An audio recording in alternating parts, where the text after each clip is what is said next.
Hello everyone, welcome back. This is S.C. Coleman, author, and in this video we are going to be talking about a word called circularity. And just for the fact that most only know of the word singularity, that is not what we're talking about. We're talking about concepts and patterns that deal with circles. Technically speaking, spheres, spirals, and circles. The idea of something being circular brings us to the word circularity. So to start with, to conceptualize this word, we have to do something called circular thinking, which is similar to circular reasoning, usually thought of only in a particularly bad connotation, and that is it. It is, of course, a broad term, simply referring to thought patterns and perspective built around circularity, or circles.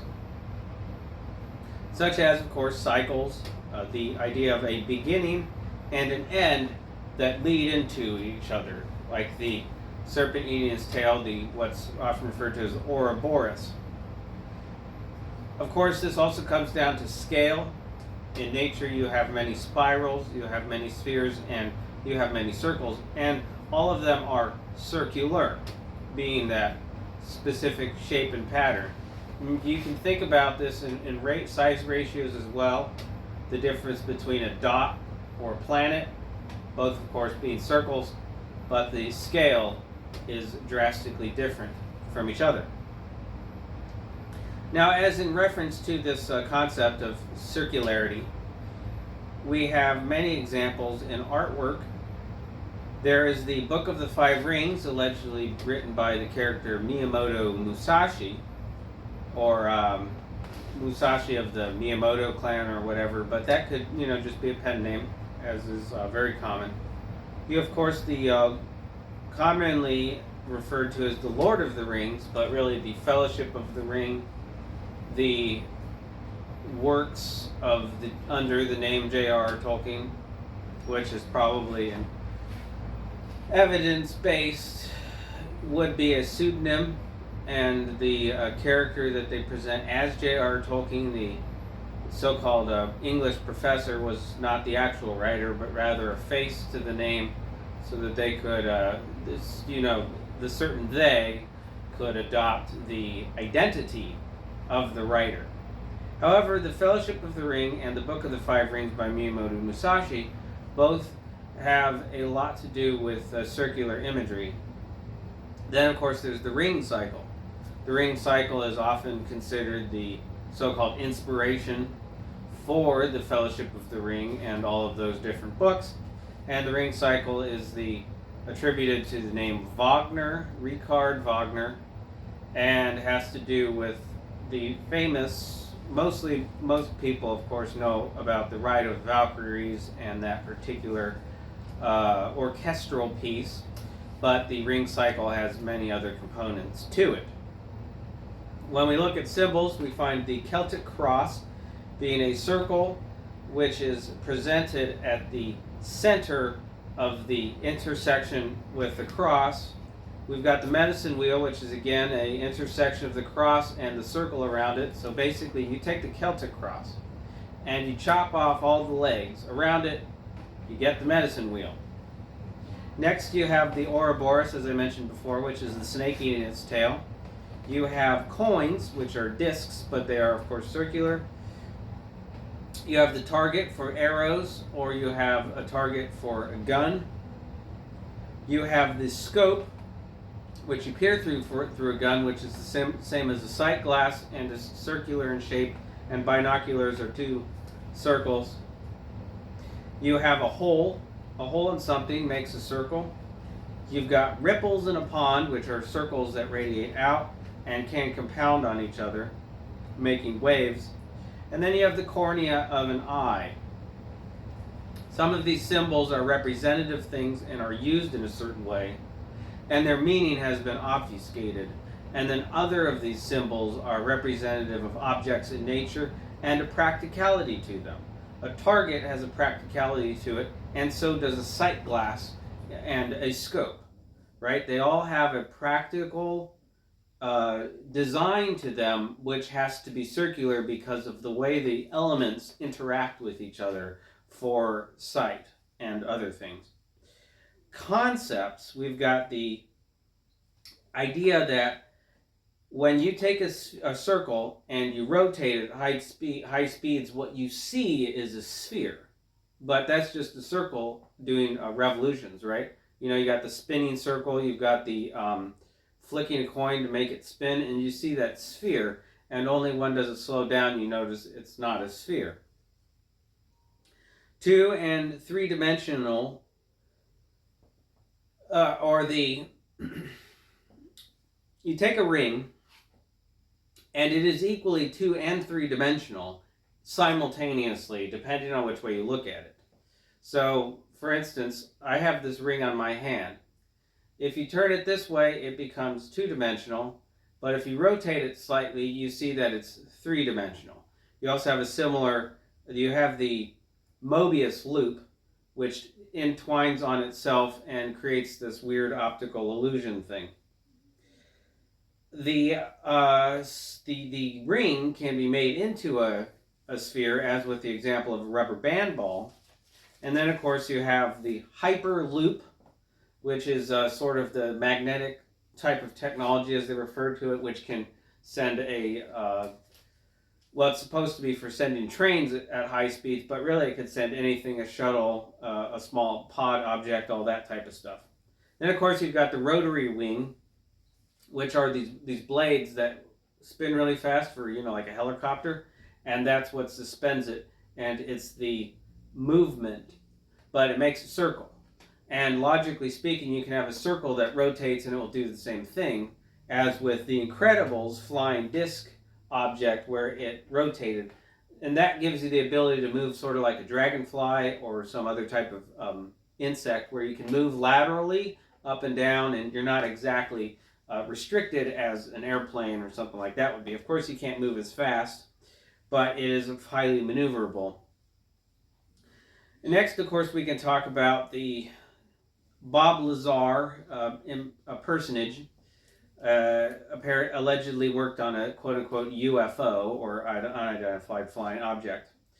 What he described was essentially the same idea, the classic UFO, a sort of disc-shaped object, and said in the interview with Joe Rogan that I watched a while ago, who is also, of course, another personage, he described a orb or sphere that would be put on a pedestal that would activate this craft so it would lift off the ground. I've said before that sounds quite a lot like something related anyway to the lodestone being a naturally attractive object found near iron deposits, which can impart its properties onto other things, often called magnet, but that is not magnet, coming from the word magnus, meaning great or massive, imparts the idea of mass being the importance to it, which it's not. It doesn't have to do with the mass or size, and then you have the mass effect. So magnet is not an accurate term for talking about this concept. Now, there's many orders or groups which formulate themselves around not only the concept of the circle, but an eye. Specifically, of course, the third eye. Now, of course, you have the Hindus, which put the third eye dot in the middle of their forehead. Then you have the strange proliferation of hoods and the use of the hood with these different orders. And most of these different orders practice this belief in seeing without eyesight, without using your real eye. It's what's using your mind's eye is what it might be called, your third eye.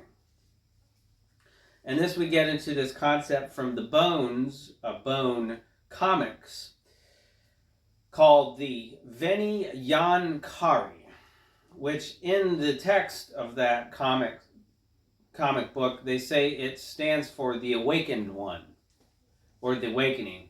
And this gets us into this idea of the Great Awakening.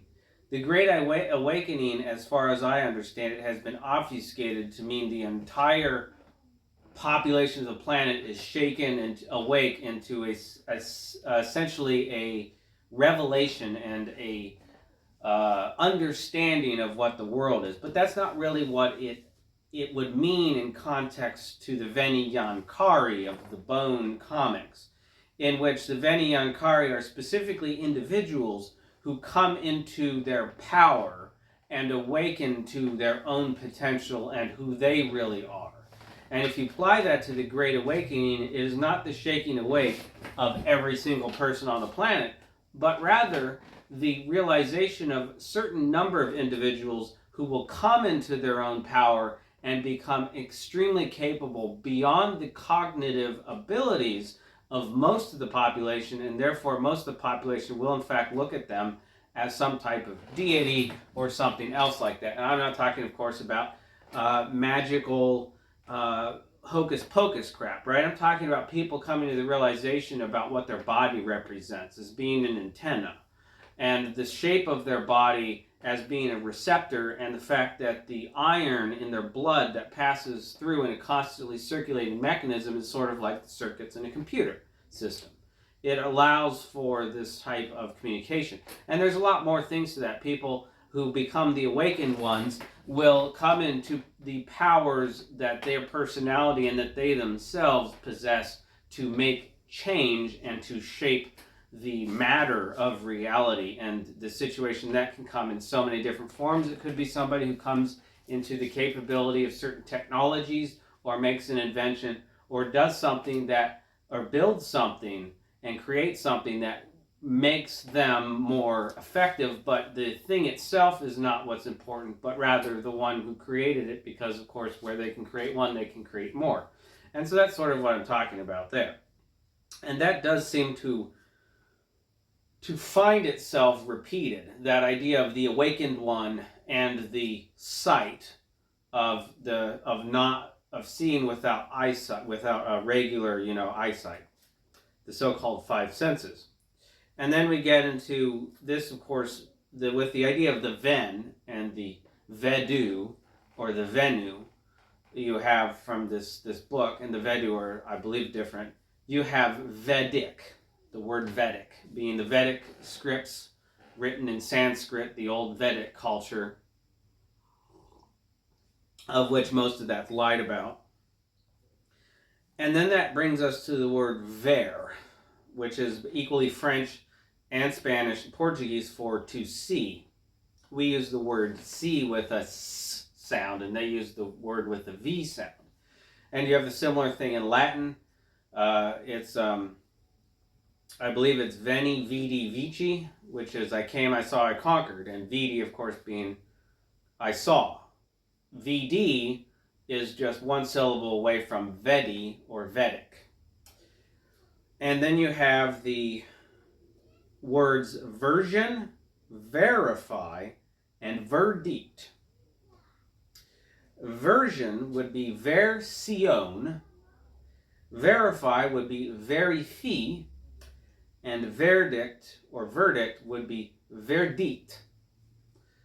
So those are words that transcend languages, and they all have something similar to this use of the word ver for seeing. Thus you get the word seer, which is a seer. You go and talk to a seer and they'll tell you your fortune, your future. Well, what you're doing is you're going and talking to the seer. That's how that word works. So as it concerns this concept of the hood, which is very odd that you find that proliferated everywhere, you start with the word Robin Hood. That is obfuscated to be the Robin of Locksley. But if you look at it, it is very obviously three words, being Rob, in hood. Therefore, somebody who is robbing wearing a hood. A robber in a hood. It's really quite simple and obvious. And the amount of and the extent to which certain concepts like that have been obfuscated show that there is something important about it. Why would you go through so much effort? And you see the same thing in the movie The Matrix, the first one, where it's commented that whenever there's a glitch in the Matrix, it's because they changed something, and the glitch was representative as one black cat walking across, and then the second exact copy of the black cat walks across and does the same thing.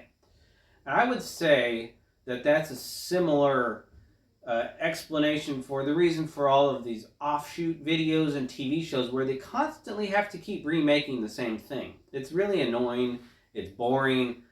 Most people probably don't care, and they don't watch the newer, crappier version of the last one, and even of the last one, some people might not like it. Like, for instance, I don't really like any of the Grinch movies, and they're going to keep remaking Grinch movies. There's got to be a reason for all of these remakes, and there's got to be a reason why they constantly remake different versions of Robin Hood, using the word Robin as though it was the first name of the so-called Robin of Locksley. But that's not the only example. First, we have the Jedi, which has a similar syllabic or syllable in the name, where if you take away the ED, or if you take away the J, you get, and you put in a V, you get Vedi, right? So you got Jedi, and you take away the J, you got Vedi. Now, if you put a U there, you get Vedu, which is the group of people from the Bones comic that I mentioned, in which they wear these hoods, but they have an eye over where the hood is, just a single eye, kind of like the Cyclops. But they also wear hoods.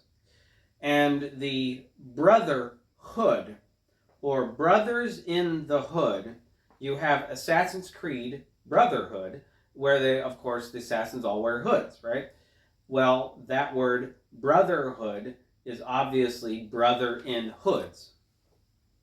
The next thing we have is this concept of the leap of faith. That's represented in Assassin's Creed as jumping from a tall height. You, of course, have the high dive and skydiving, right? Well, in Marine Corps basic training, there is a period where you have to practice. Well, first you have to demonstrate your capability in swimming. And these are in consecutive. First you jump into the shallow end without touching the bottom in full clothing wearing boots. Then you have to learn how to swim and navigate the pool. And you also have to learn how to puff up a cami blouse in order to float. But the most important thing about the pool training in basic training for the Marine Corps is the high dive section, where you jump off from a great height into a deep pool of water. So this concept of the leap of faith is also present in the movie The Matrix, the first one, in which Neo has to jump across two skyscrapers, and everybody says that everyone falls on the first jump, right? But that eventually they will be able to jump the entire distance like Morpheus. And that has to do, as it's explained in the movie, with the conceptualization that it's not real, and that you can do things beyond normal limits because you're not in an area that is governed by the same rules. And I would say that's probably still true in many cases, and this idea of falling from a great height or jumping or doing something in a leap of faith mentality will give you advanced eyesight. You find replicated in many places. Whether it's true or not is not exactly important. It's the fact that it is a repeated pattern and something that is sort of trained. And it doesn't necessarily mean, I believe, that you actually have to physically do something like that. But there does seem to be a physical trait shown in most of these cases. They also have falling down the rabbit hole from the interestingly named Through the Looking Glass book about so-called Alice in Wonderland. The book title is Through the Looking Glass, where she falls down a rabbit hole into this really wacky and strange world. This imagery is also used by the so-called QAnon, so-called movement, which I wouldn't call a movement myself. But either way, the Great Awakening is matched up to this idea of seeing how deep the rabbit hole goes, which is obviously also in the Matrix, where you also have the terms of the red pills and the blue pill. Swallow the blue pill, you stay in the Matrix. Swallow the red pill, you don't, etc. And you'll see how the deeper rabbit hole goes, which is what Morpheus said. So you take this Q imagery from the QAnon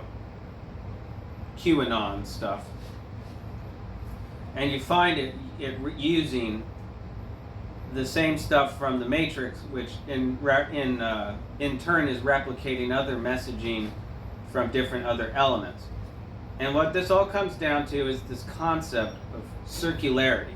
Everything is connected, things come back to each other, they're cyclical. There's a beginning and end, but it never stops, it just keeps going, right?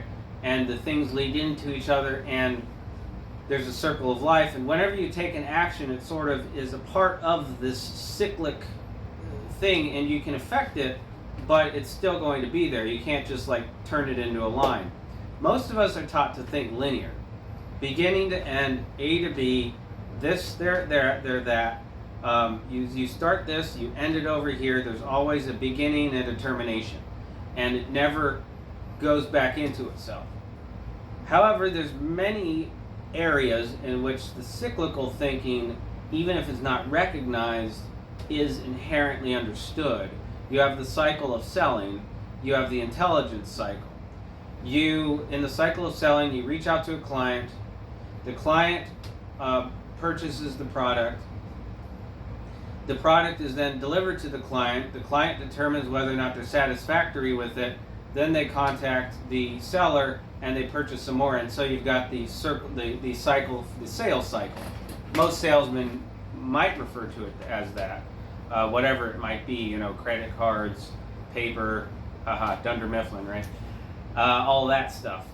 The intelligence cycle is that first you collect information, then you determine what information is necessary or usable, then that information is delivered in some product fashion to the recipient, and then the customer or the recipient decides they want other information based off what they've been told, and then that information has to go be collected, and thus the cycle continues. It can't be linear, it's always revolving. And if you want to throw a knife, you go through revolutions, and you count those revolutions in your mind in order to get the edge of the knife to hit the target. And you also have the bullet, which will tumble in order to cause damage. It doesn't go straight. Most people probably, who don't have much understanding of ballistics, will believe that the bullet goes just straight or maybe at an arc. But they don't encompass the fact that it spins. It always has to spin. That's the reason for the rifling, and that's the reason why slugs have grooves that circle down around the perimeter or the periphery of it. This concept can be applied in many different ways. It can be applied to legality, to finance, to law, so-called law, to, well, pretty much any style of life. And when you think about stuff in a circular pattern rather than a linear, you'll probably be more aligned with the way things actually run and operate and work, rather than the strange, almost inimical to natural concepts and natural function of the linear thought pattern. So in that case, when you look at these representative patterns, there's a different understanding that comes, which is absolutely necessary for one specific reason, and that's comprehension of the Magnus lodestone.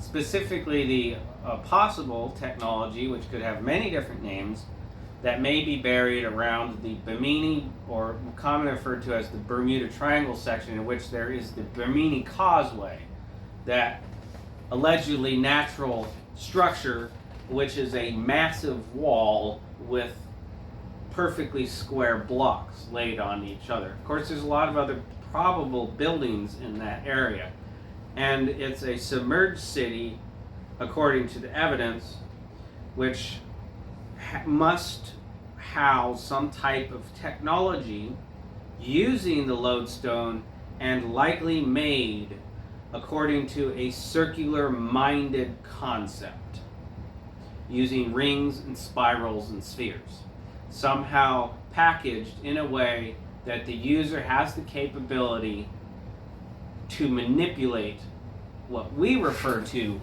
as gravitational forces. But beyond that, that individual would have the ability to affect the shift of the poles, weather patterns, virtually anything. It is essentially a super weapon if used in that capacity, and there's all sorts of possibilities about what it might look like or how it might be used, but the logical conclusion based off these patterns is that it will be built with functionality based in the shape of a circle.